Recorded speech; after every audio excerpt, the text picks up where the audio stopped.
Hi, everybody. My name is Anne, and I'm with gener8tor, and I'm the VP of our National Skills Accelerator program. This is our gener8tor Skills Impact Series, and I'm really excited to talk to Jeremy today and share more with you about what our program is. Our program is a workforce development program that supports job seekers and employees by providing skills training and targeted career tracks and job placement support to help participants take the next step in their careers. Our program is designed for individuals who've experienced barriers in their professional growth and development, and we take a holistic approach to skills training, offering not only technical education, but also the personal and professional support needed to succeed. Our Skills Accelerator is fast, just 6 to 10 weeks, and we make it flexible enough to fit into any schedule. Participants learn through asynchronous online modules and then also have live virtual sessions with their dedicated career coach who's with them every step of the way. In this series, I'll be talking with our participants, alumni, and community stakeholders to give you an inside look at how our program works, why it's impactful, and the ways it's changing lives every day. Today, we're welcoming Jeremy to our first podcast, and I can't wait to hear more about your story. Hi, Jeremy. And I appreciate you inviting me here. Of course, absolutely. Let's just kind of jump into everything. I'd love for you to introduce yourself and tell us a little bit about your background and what your current status is.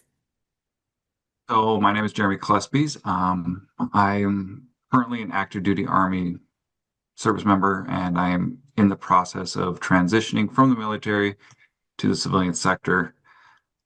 I've got about 21 years of service and been in Wisconsin for about 6 years and don't plan on leaving. So it's been great. Amazing. Well, again, thank you so much for your service. We're very grateful for you and all of the active military, as well as veterans who are out there and have supported all of us throughout the country. You're currently in Wisconsin, as you mentioned. And where in Wisconsin are you located? I am in the Tomo area over on the western side. Amazing. Wonderful. And let's just jump into why did you decide to join our Skills Accelerator? So I was actually referred. I didn't know about it. Um, a friend of mine, Janine, referred me to it, given a lot of the AI stuff that I've been working on that's really been inspired by my own transition. So I've been taking a lot of classes and whatnot. She stumbled upon the program, referred me to it. I looked into it, looked like a really great opportunity, a great program. So I gave it a shot. And you went through our Generative AI for Leadership program, correct? Yes, I did. Okay. And when did you go through the program? So I actually just completed the program last Wednesday on the 12th of November here. Amazing. Congratulations. That's fantastic. And Thank you. let's talk through kind of like what was your experience in the accelerator itself and what different ideas, kind of, as you mentioned AI and you were kind of working through some of that stuff as you transition, kind of what got brought up and what were you able to work through during the program? So the program is built quite nicely for anyone at any level of AI experience. I would say from my observation in the class, I was coming in with a little bit more experience and background knowledge than a lot, but it gave you a nice framework to develop a case study. And in my case of kind of doing a career shift where I'm trying to understand that AI is the future and develop those skills so I can apply them to my application process for my next career, wherever. It gave me an opportunity and a platform to develop a use case and come up with a tangible product too that I can continue to move forward with and is something that I can, is marketable and is resume worthy and I can show a product of some level of experience. Amazing. So talk us through what that is, because I think that's one of the most interesting pieces of when we did the program itself that you were in. One of your particular idea was incredibly interesting to many that were listening and looking at it. And just to give everybody kind of a background, this particular program for generative AI, the first portion of the program, you are learning via the asynchronous modules and kind of learning all about the different parts of AI from history all the way through application and tools. And then the second half of the course, you're actually using that information, as Jeremy said, to create some sort of a use case as to how you could potentially use AI tools or actually build an AI tool in the course that then you can showcase to other individuals. So, Jeremy, talk us through your project and what you think the implications of it are going to be. So my project started before the class, and it's going to take a little bit of a background here, but it's all driven by my own personal needs. So as I mentioned earlier, I'm a transitioning service member, and I'm starting to work on developing my resumes, figure out where I fit in, all of these next career aspects of translating my skills of, what I know in military language and what that really is in a civilian job market language. Um, and it's a real challenging thing to overcome. It's overwhelming. So in the development of my master resume, to just combine all of my experiences and skills over the last 21 years and all the different things that I've done, it was very overwhelming. So I turned to AI. They always say turn to AI. Well, no one told me how to use AI. So then I took a lot of classes on how to use AI. And it just kind of kept becoming well, I wonder if I can make it do this. Well, I wonder, and it just snowballed. So what I really developed, and in the generator program, I really only furthered one aspect of it, but I started a master resume builder that and created a rudimentary app at this point, but it'll continue that a service member can put their stuff in there, and it's already built to take your performance evaluations, your transcripts, training certificates, all of that kind of stuff. And it helps you see what you've done, translate some of that into civilian um, industry standard language. It helps you see your own skills. It helps you um, figure out what a comparable job title is. We have very militaristic job titles and what that is and what we perceive that would be in a civilian uh, equivalency isn't always what we really think, and we end up undervaluing ourselves quite a lot.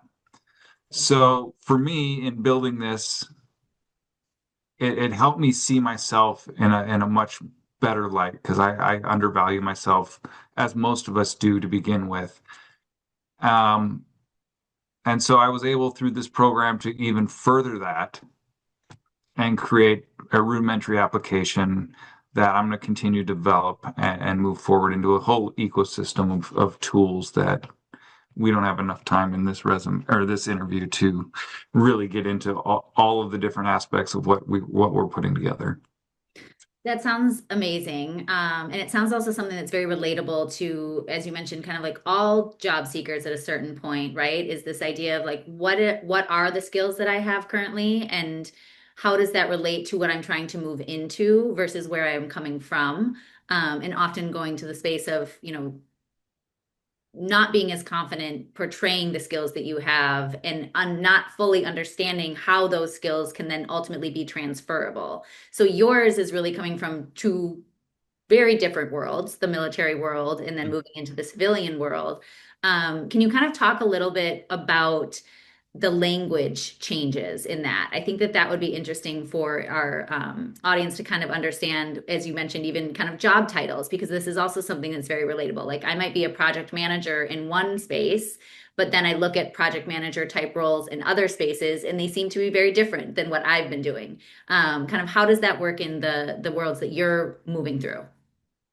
So using myself, like I'm a brigade maintenance warrant officer is my military job title. And in a lot of cases, and you talk to a lot of people, they're like, oh, well, you deal with, maintaining a fleet. So you're a fleet manager. It's like, well, that is an aspect of what I do, but it doesn't encompass nearly what I do. I have my fingers in HI and I do HR and I do personnel management. I do program management. I manage fleets over multiple different organizations. I manage up and I manage down. I do consultations for external organizations. Um, so when you look at that and you start thinking, and I did this, I was looking at like, okay, I'm a project manager. I'm gonna go be a project manager. I have my PMP. I can be a project manager. Great. Well, what my experience is not project management. Where my experiences lie is program management and director level stuff. Got it. And and that's a completely different ballgame. That's a completely different bracket. It's a different marketing strategy. It's a different set of skills that, as you you read about and you do more research. It's like, yes, I've done that. And that's what this tool really helps you is it will ask you questions. It will help you see yourself. If you put in like a job that you are looking to get, it's going to do a gap analysis, another tool that I have, but it'll do a gap analysis and it'll start digging into like, well, I see you've got this, this, and this, but I don't see this. Do you have these experiences? And you can fill in those gaps of things that you didn't think of or weren't in your evaluations. So the more you work with it, being as interactive and iterative as it's designed to be, it pulls more of that out of you that you just don't think of when you sit down to the computer and be like, okay, I'm just going to jam out a resume real quick. Well, there's so much that you've done that you just can't think of on the spot. It takes something to stir that and bring that out of you. And that's really what I'm developing to try to do. And it sounds like it's very nuanced. Basically, what you're getting to the point is that, to your point, if you're looking only at project management jobs, yes, that's one aspect of the experience you have. But realistically, you have program management experience coupled, like you said, with the director experience, which is a whole different set of jobs that you would be looking at. So it sounds too like this particular tool that you're building is going to help people not only see themselves in a different way, but also really get clearer on the types of roles that would be a good fit for them with all of their experience combined. Right. So the military as a whole is about 15% more underemployed than the standard um, population. Underemployment happens a lot.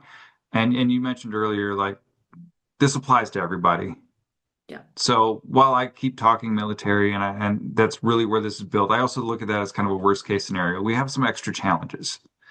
Um, but anyone can do this. If you're underemployed or you want to explore skills or anything, it just helps you stir that pot and think of these things that you've done so you can find where you fit and what's really going to be for you. And it's at a level of personalization that is almost impossible via any other means. You could work with a career coach for a very long time and put a lot of time and effort into that, but you're not going to be able to get this level of result in that amount of speed. got it. It sounds like it's a great tool even to potentially use in tandem with a career coach if you were working with someone, right? So that you can And that's design. That's how I designed it. Is it's all human in the loop. The AI is a tool. Like it is not here for you to dump your stuff into, and it just gives you the answer. AI doesn't do that very well.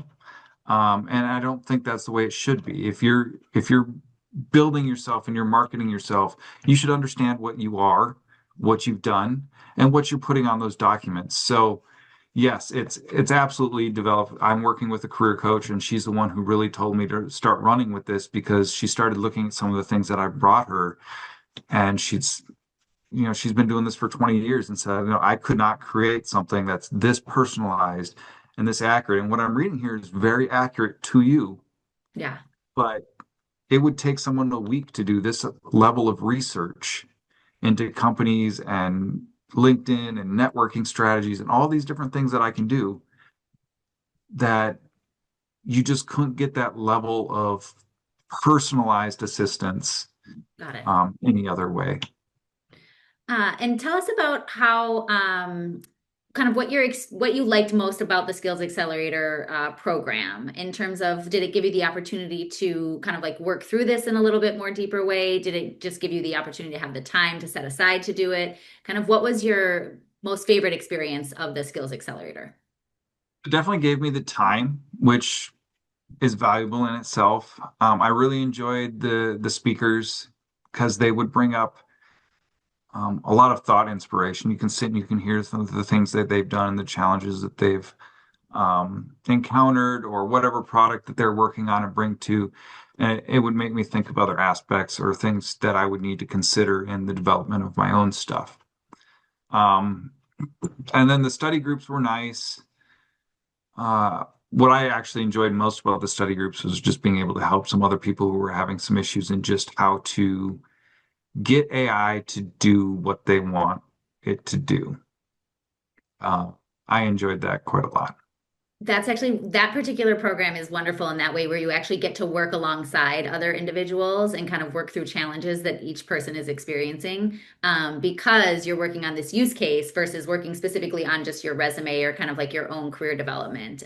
So I'm happy to hear that you enjoyed that, because that's one of the things when we designed the course, we were hoping that there would be a lot of kind of connections made in that way, but you never know what's going to actually come out of it until, put people together into a room and see. And so we're really happy to hear that. Um, what would you say, what advice would you give to anyone else who's thinking about joining this particular program? If you're feeling any apprehension, don't. The program is set up to start you from the basics and build you up. There's so much information out there if you're feeling a little bit behind that you can YouTube something. You can pick up a video pretty quick and close a gap.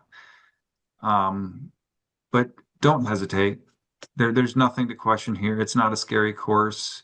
It's not out there to make a fool out of you or make you feel inadequate. It's going to do nothing but build you up, give you more skills in the AI arena. And I firmly feel this is kind of like the internet in the 90s. Like it's here, it's not going anywhere. You can wrap your arms around it and run with it, or you can hide and get left behind. But if you've got the opportunity, take it.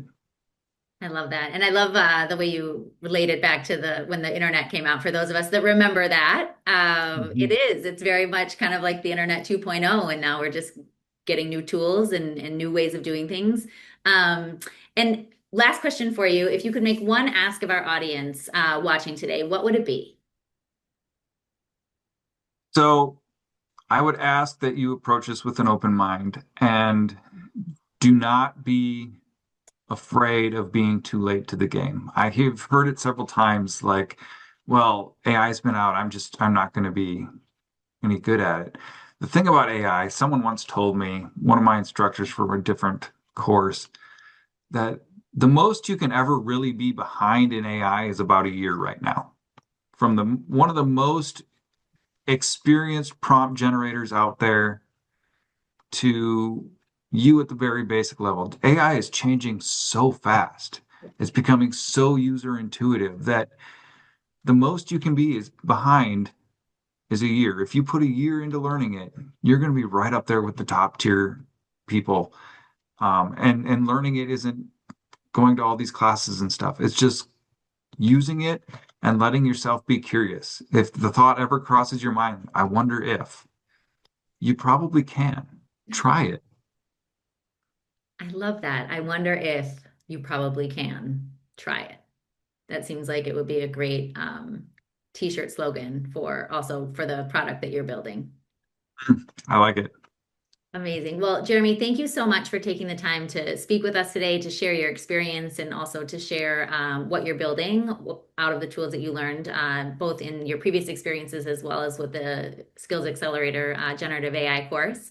Thank you, everyone, for tuning in to this episode of our Skills Impact series. I do hope you enjoyed hearing from Jeremy and learning a little bit more about our program, how we are able to kind of help individuals gain new skills, grow their confidence, and also connect to meaningful career opportunities, whether that's a specific employer that you're looking to join, or in Jeremy's case, a product that you're looking to build that you ultimately then will want to release into the world. If you did like this conversation, please subscribe and like our channel. We would love to have you back. You can also learn more about our program by going to our website. It's gener8tor.com/skills. And thank you all for joining us. Again, I'm Ann with gener8tor, and we will see you next time. Thanks, Jeremy. Thank you.